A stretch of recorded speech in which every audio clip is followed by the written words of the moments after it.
One of the very strong aims of this work of Basic Income Ireland is to engage not only our head, our thinking minds, all of our ideas, the incredible work of our colleagues that we're going to hear later on how we actually do this basic income thing, but also to actually engage our hearts.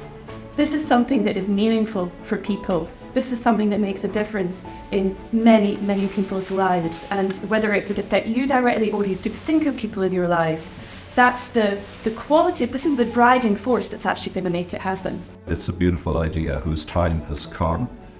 We know it's got wide support. So a recent survey recently across Europe, 71% of people are in favour of the universal basic income. We're delighted that the artist schemes are going in Ireland as a pilot to show what can be done and how artists can benefit from this. Too often artists struggle for the level of income to meet even their very basic needs, a roof over your head, food on the table, and to pay their bills. You know, when I became Minister for Arts and Culture, a key objective of mine was to support professional arts practice. I believe it's a historic scheme marking a significant change to the way that we, you know, I suppose in which Ireland recognises and supports her artists. So my department is now paying 2,000 artists.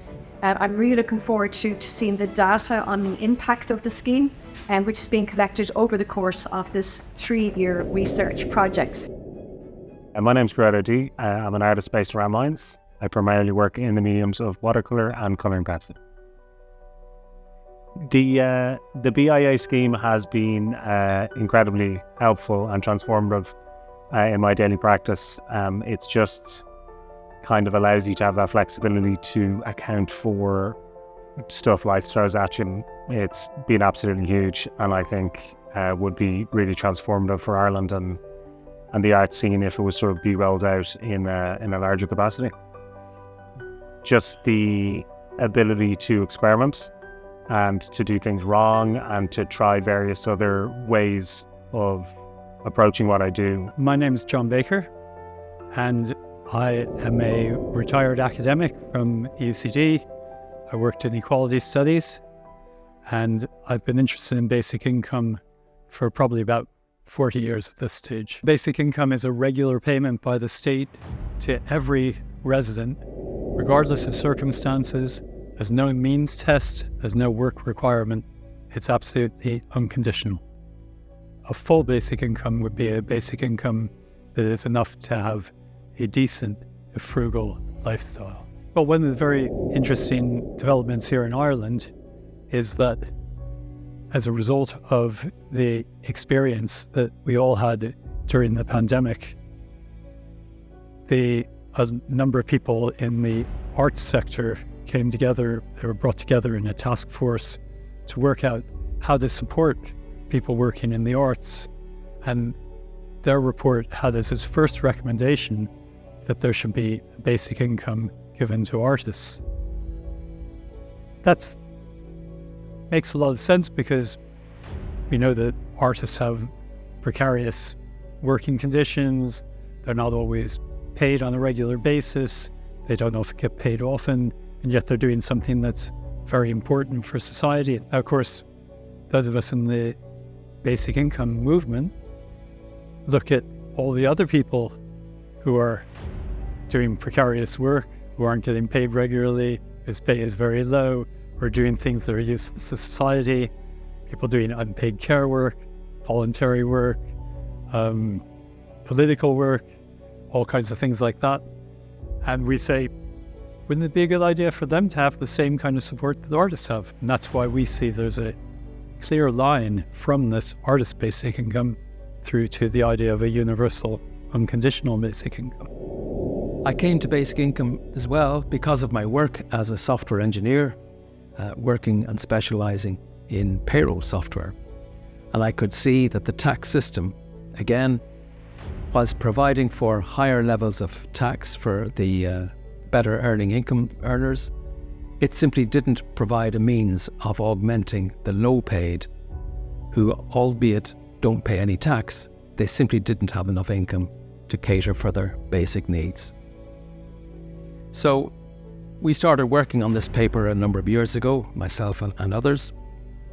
And using our knowledge of the payroll system as it applies in Ireland with respect to income tax, we were able to develop a model which shows that the payment of a universal basic income to every citizen in Ireland is indeed fully affordable, based on zero additional cost to the state. We can do this by adjusting the tax rates, PRSI rates, and reforming the infamous USC, which is, as we know, highly unpopular in Ireland, but replacing that with what we call UBIC, the Universal Basic Income Contribution, as the means of effectively paying back to the state. Typically, people earning between 50 and 60,000 will see little or no change to their net pay.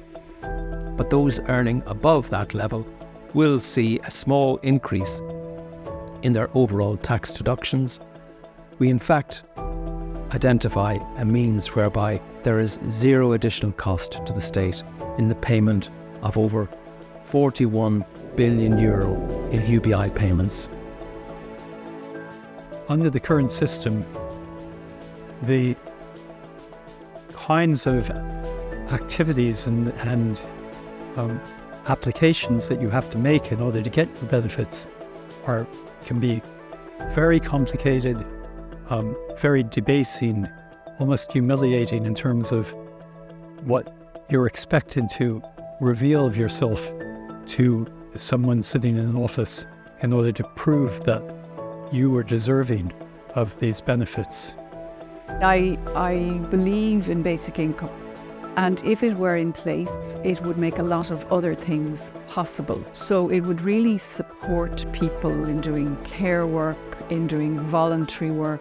So that's the work that we know about in society when we think about the ecological and climate catastrophes that we're facing. There are people doing a lot of pioneering work, farming, food, energy projects, and they're mostly volunteers or very low paid. I think basic income just gives people, and this came up in the conference earlier, gives people breathing space to take a break, think, what am I doing? What do I need? What does my household need? What does my family need? Also, how can I be useful to society? This is not just about artists. This is about giving my sister a day or two a week where she can actually afford to step away from her high needs kids. It's about giving one of my other sisters, the time to sit with my mom who's got dementia and just actually go, I'm not going to go bankrupt this month because she's a hairdresser. I can sit with my mom, and that time is really, really valuable. It's not just about writing a book, it's about all the ways in which you can, start growing, planting fruit trees in the local community. I just think there's so many ways that we let ourselves breathe. How kind a universal basic income is. And that's, I think, so much of what I needed in dark times was kindness. And I know we talk about money and income, and we're going to have the accountancy side, but this really, to me, is about being kind to people and giving people space.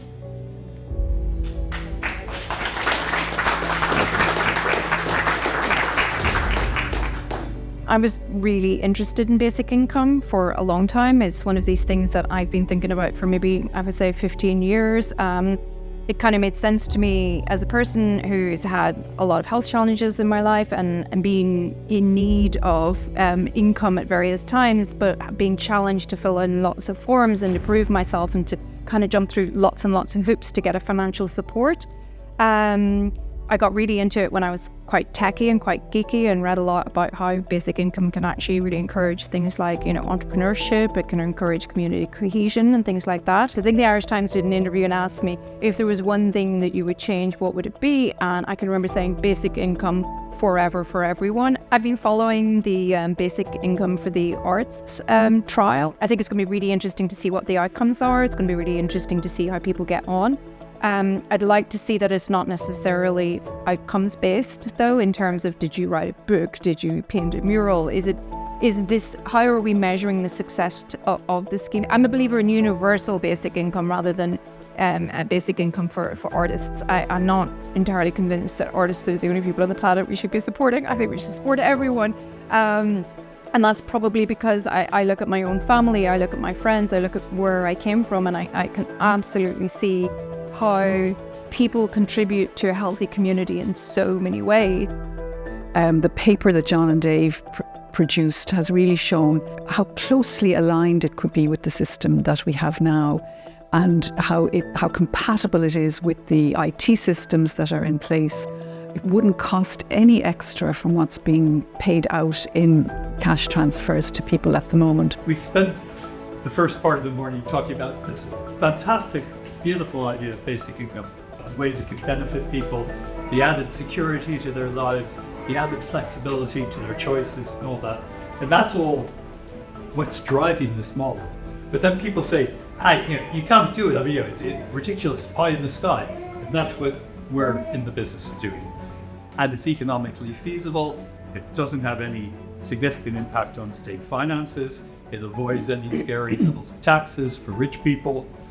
And finally, it has a transparent, acceptable funding mechanism, which is this idea that the UBC is what you pay in order to fund basic income, and that keeps the whole system going.